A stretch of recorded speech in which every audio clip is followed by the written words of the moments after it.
সবাই যে যার রুমে চলে গেছে। রাত গভীর হয়ে এলে চারপাশ নিস্তব্ধ হয়ে পড়ল।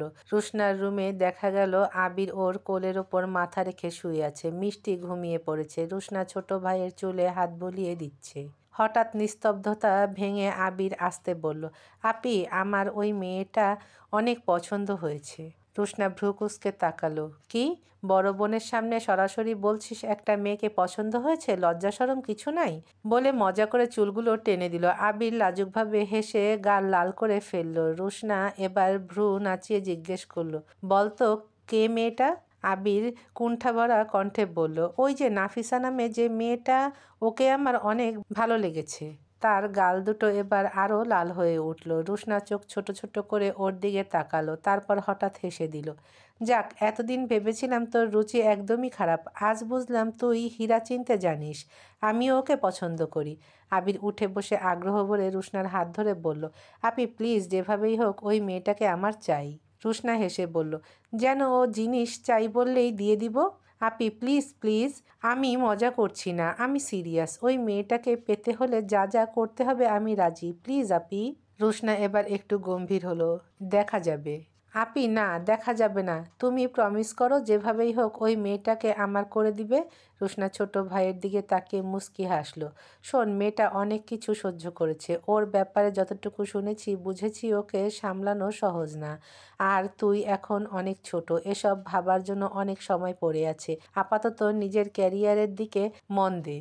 আবির ভীষণ অনুরোধের ভঙ্গিতে বলল, আপি আমি সব করব, তুমি যা বলবে তাই করব, ক্যারিয়ারেও ফোকাস করব, কিন্তু ওই মেয়েটাকে আমার জন্য রাখো প্লিজ আপি। রুশনা ছোট ভাইয়ের মাথায় স্নেহ ভরে হাত বুলিয়ে দিল।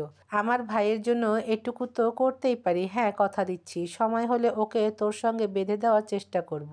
খুশিতে আবির বড় বোনকে জড়িয়ে ধরল। সারাদিনের ভ্যাপসা গরমে যেন চারপাশ ভারী হয়েছিল। বাতাস যেন আটকে ছিল। নিঃশ্বাস নিতে কষ্ট হচ্ছিল। গাছপালা পর্যন্ত হাঁপিয়ে উঠেছিল। সন্ধ্যা নামার সাথে সাথে আবহাওয়ার ভেতর হালকা বদল আসতে শুরু করলো। দূর আকাশে সোনালি লাল আভা মিশে গিয়ে আস্তে আস্তে ঠান্ডা হাওয়া বইতে লাগলো। সেই হাওয়া শরীরে লাগতেই যেন সারাদিনের ক্লান্তি খানিকটা মিলিয়ে গেল। বাড়ির আশেপাশে নিস্তব্ধতা।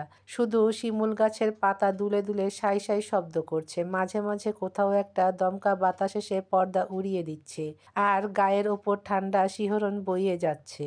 এমন শান্ত আবহাওয়ার মাঝেই হঠাৎ আকাশ ভারী হতে শুরু করলো। মেঘ জমে কালো হয়ে এলো চারদিক। মুহূর্তেই বিদ্যুতের ঝলকানি আকাশকে আলোকিত করে দিল।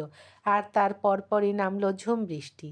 বৃষ্টির শব্দে যেন চারপাশ ভরে গেল। টুপটাপ শব্দ, গাছের পাতায় ঝিরিঝিরি আঘাত, পুকুরের জলে গোল গোল ঢেউ ছড়িয়ে পড়া, সব মিলে এক অপূর্ব সুরেলা শব্দে ভরে উঠল রাত।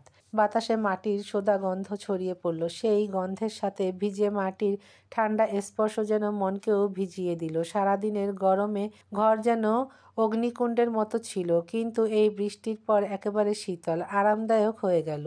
চারপাশে এখন কেবল বৃষ্টির গন্ধ, বাতাসের দোলা আর মাটির মিষ্টি গন্ধ। দূরে কোনো কোনো গাছের ডালে ভিজে পাখি ডাকছে মৃদু স্বরে। এই রাতটা যেন পুরো বাড়িকে নতুন করে সাজিয়ে দিল। ক্লান্তি, গরম, অস্বস্তি সব ধুয়ে নিয়ে গিয়ে এনে দিল এক ঠান্ডা প্রশান্তি। নাফিসার ঘুম ভেঙে গেল। উঠে বসে পাশে তাকাতেই দেখলো রাহিল আর রুহি দুজনেই ঘুমে বিভোর। বেশ ঠান্ডা ঠান্ডা ভাব। নীরবে উঠে দাঁড়িয়ে আলতো করে ওদের গায়ে কাঁথা চাপিয়ে দিল। ছোট্ট রাহিলের মাথায় হাত বুলিয়ে দিল স্নেহ ভরে। তারপর ধীরে ধীরে বিছানা থেকে নেমে জানালাগুলো বন্ধ করলো। বাইরে বৃষ্টির টুপটাপ শব্দ, বাতাসের সাথে গায়ের গন্ধ মিশে আসছে ঘরে। সবকিছু ঠিক করে নাফিসা আস্তে করে দরজা খুলে বাইরে বের হলো। করিডোরে হালকা আলো জ্বলছে। চারপাশে নিস্তব্ধতা। দূরে কোথাও বৃষ্টির শব্দ, গাছের পাতায় বৃষ্টির টুপটাপ আঘাত, আর মাঝে মাঝে হালকা বাতাস বইছে। হঠাৎ নাফিসার বৃষ্টিতে ভিজতে ইচ্ছে হলো। কিছু না ভেবেই করিডোর পেরিয়ে সিঁড়ির দিকে এগিয়ে গেল। একটুখানি আঘাতেই ছাদের দরজার তালা খুলে গেল। নীরব ভঙ্গিতে ধীরে ধীরে উপরে উঠল সে। চারপাশ নিস্তব্ধ, কেবল বৃষ্টির শব্দ আর বাতাসের হাহাকার শোনা যাচ্ছে। অন্যদিকে সাইমন নিজের ভেতরের বিরক্তি কিছুতেই সামলাতে পারছিল না। মনের অস্থিরতা দূর করতে ভাবল আজই লং ড্রাইভে বের হবে এই বৃষ্টির ভিতরেই। সেই সিদ্ধান্ত নিয়েই রুম থেকে বের হলো। ঠিক তখনই চোখে পড়ল নাফিসার দিকে। এত রাতে কোথায় যাচ্ছে ভাবতেই ভ্রু কুঁচকে থেমে গেল ও। এক মুহূর্ত দ্বিধা করে তারপর নিঃশব্দে ওর পেছন পেছন গেল। চারপাশ নিস্তব্ধ, শুধু বৃষ্টির টুপটাপ শব্দে রাতটা যেন এক অন্যরকম আবেশে ডুবে আছে। করিডোর পেরিয়ে নাফিসা আস্তে আস্তে সিঁড়ি বেয়ে ছাদের দিকে উঠল। চারপাশ অন্ধকার, কেবল ছাদের এক কোণে লাগানো বাতিটা বৃষ্টির পানিতে ঝাপসা হয়ে জ্বলছে। সেই আলোতেই ভিজে ভিজে উঠেছে চারদিক। দরজার ফাঁক দিয়ে ঠান্ডা বাতাসের ঝাপটা এসে গায়ে লাগতেই শিহরণ জাগলো নাফিসার শরীরে। চোখ বন্ধ করে মাথা উঁচু করে দাঁড়ালো। সাদা হলুদের মিশ্রণে পাতলা জামাটা ভিজে একেবারে শরীরের সাথে লেগে গেছে বৃষ্টির পানিতে। প্রতিটি নিঃশ্বাসে বুক ওঠানামা করছে, বৃষ্টির ফোঁটা গড়িয়ে গিয়ে সেই বুকে মিলিয়ে যাচ্ছে। মুখে চোখে ঠোঁটে বৃষ্টি জমে ঝরছে বারবার, যেন অদ্ভুত এক জন্মের মতো দীপ্তি ছড়াচ্ছে ওর গায়ে। ঠিক তখনই সাইমন ছাদের দরজায় এসে দাঁড়ালো, ভ্রু কুঁচকে গেল। সামনের ছাদের বাতিটা ভিজে ভিজে কাঁপছিল, চারপাশে শুধু বৃষ্টির শব্দ। আলোতে দাঁড়ানো ভেজা নাফিসা। সাইমনের বুকের ভেতর হঠাৎ কেমন যেন ঝড় বইতে শুরু করলো। ওর চোখে পড়তেই বুকের ভেতর দমকা হাওয়ার মতো কিছু আছড়ে পড়ল। মাথা উঁচু করে বৃষ্টিতে চোখ বন্ধ করে দাঁড়ানো নাফিসাকে দেখে মনে হচ্ছিল এই বৃষ্টির রাতটা কেবল তাকে ঘিরেই সাজানো। সে আস্তে আস্তে এগিয়ে গেল।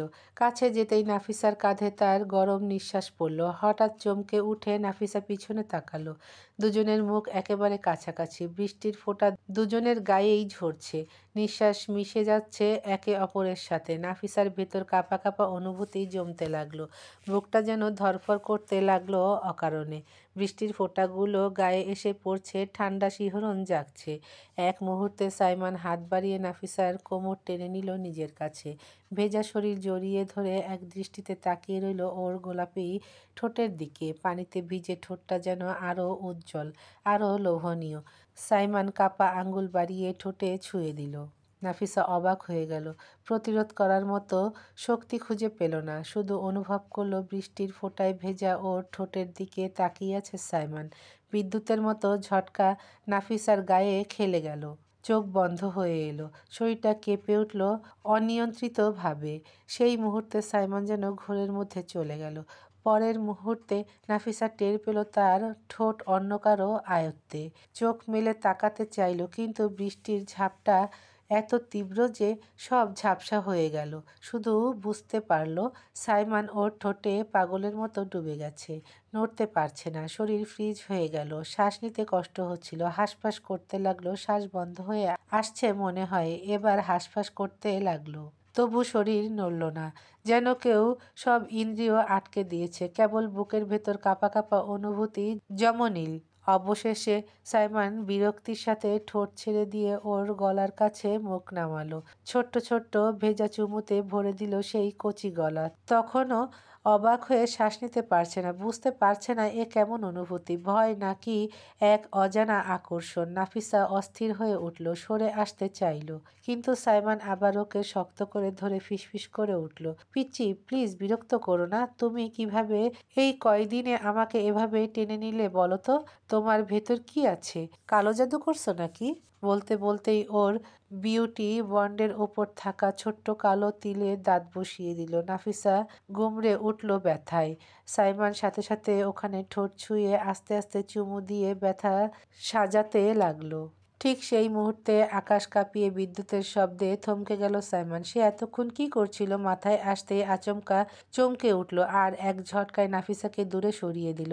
ধাক্কা খেয়ে নাফিসা মাটিতে পড়ে গেল। বুকের ভেতর দ্রুত নিঃশ্বাস চলতে লাগলো। চোখ বড় বড় করে তাকিয়ে রইল সাইমনের দিকে। ওদিকে সাইমন দুহাতে নিজের চুল মুঠো করে ধরে মাথা নিচু করে গলা ফেটে আসলো রাগ ঘৃণায়। আমি কি করলাম? আমি কি করলাম যে পিচ্চিটা আমায় ভরসা করে? তার চোখে আজ আমি আর আলাদা কোনো মানুষ নই। আজ একটা দানব, যে অন্য পুরুষদের মতো যারা নারীর অসহায়ের সুযোগ নেয়, নিজের ফাকিং অনুভূতি কন্ট্রোল করতে পারে না। পাশের ফুলের টবগুলো একের পর এক ভেঙে ফেলতে লাগলো। উন্মাদ পাগলের মতো আচরণ করতে শুরু করলো। মাটির সাথে মিশে যেতে লাগলো ভাঙা টুকরো। একটা টপের ভাঙা অংশে হাত কেটে রক্ত ঝরছে টুপটাপ করে। বৃষ্টির ভেতর হাঁটু ভেঙে বসে পড়ে নিজেকে গালি দিতে লাগলো। ফাকিং ইডিয়েট আমি, নিজেরে নিয়ন্ত্রণ করতে পারিস না? তুই একটা জন্তু, একটা শয়তান। নাফিসা শ্বাস নিতে নিতে ধীরে ধীরে উঠল। শরীরে এখনো সেই স্পর্শের ঝড় বইছে। অদ্ভুত এক অনুভূতি জমে আছে ভেতরে। ব্যথা, কাঁপুনি, অজানা আনন্দ, ভয় সব মিশে একাকার। সে এগোতে চাইলে সাইমন হঠাৎ হাত তুলে ধাক্কা দিয়ে সরিয়ে দিল। গর্জে উঠল, দূরে থাক পিচ্চি, আমার কাছে আর আসিস না। চারপাশে তখন কেবল বৃষ্টির গর্জন, ভাঙা ফুলের টবের টুকরো আর এক অসহায় ভাঙা হৃদয়ের চিৎকার। সাইমন হঠাৎ এক ঝটকা দিয়ে উঠে দাঁড়ালো। বুক ধড়ফড় করছে, নিঃশ্বাস ভারী হয়ে উঠেছে, মাথার ভেতর ঝড় বইছে। সে কি করলো, কেন করলো, কিছুই যেন বোঝার বাইরে চলে গেছে। এক মুহূর্ত সময় নষ্ট না করে দ্রুত পায়ে ছাদের সিঁড়ি ধরে নেমে গেল। পিছনে রয়ে গেল ভিজে ছাদ, ঝুম বৃষ্টির ধারা আর নিস্তব্ধ রাতের বুকে জমে থাকা অস্থিরতা। নাফিসা এক জায়গায় স্থির দাঁড়িয়েই রইল। চোখ মেলে অনেকক্ষণ ধরে সাইমনের চলে যাওয়ার দিকে তাকিয়ে থাকলো। মনে হলো এখনো যেন ওর উষ্ণ নিঃশ্বাস গায়ের ওপর ভাসছে। ওর শক্ত হাত কোমরের কাছে চেপে আছে। শরীরটা শিউরে উঠছিল বারবার। মাথার ভেতর এত কিছু ঘুরপাক খাচ্ছে যে নিজের ছোট্ট মস্তিষ্কে কিছুই ধরতে পারছে না। এটা কি হলো, কেন হলো, আমি কেন কিছুই প্রতিরোধ করতে পারলাম না? এই প্রশ্নগুলো বুকের ভেতর গুঞ্জন তুলতেই চোখ ভিজে এলো। হঠাৎ বুকের ভারে আর আটকে রাখা গেল না। ফুঁফিয়ে কেঁদে উঠল ও। বৃষ্টির ফোঁটার সাথে মিশে গেল তার কান্নার স্রোত। ঝুম বৃষ্টি যেন তার কান্নাকে দ্বিগুণ করে তুলল। আকাশও কি কাঁদছিল তার সাথে? মনে হলো যত ফোঁটা আকাশ থেকে ঝরছে প্রতিটা যেন তার বুকের অজানা যন্ত্রণার প্রতিচ্ছবি। ভেজা চুল কপালে আটকে গেছে। চোখের পানি আর বৃষ্টির পানি মিলেমিশে গাল বেয়ে গড়িয়ে পড়ছে। ঠোঁট কাঁপছে, বুকের ভেতর হাহাকার জমেছে। নিঃশ্বাস নিতে কষ্ট হচ্ছিল। কাঁপতে থাকা গলাটা কেবল ফিসফিস করছিল নিজের সাথেই, আমি কি করব, আমি কি করব এখন? চারপাশে কেবল বৃষ্টির গর্জন, বাতাসের হাহাকার আর এক অসহায় মেয়ের কান্না মিলেমিশে এক অদ্ভুত সুরে ভরে গেল রাতটা।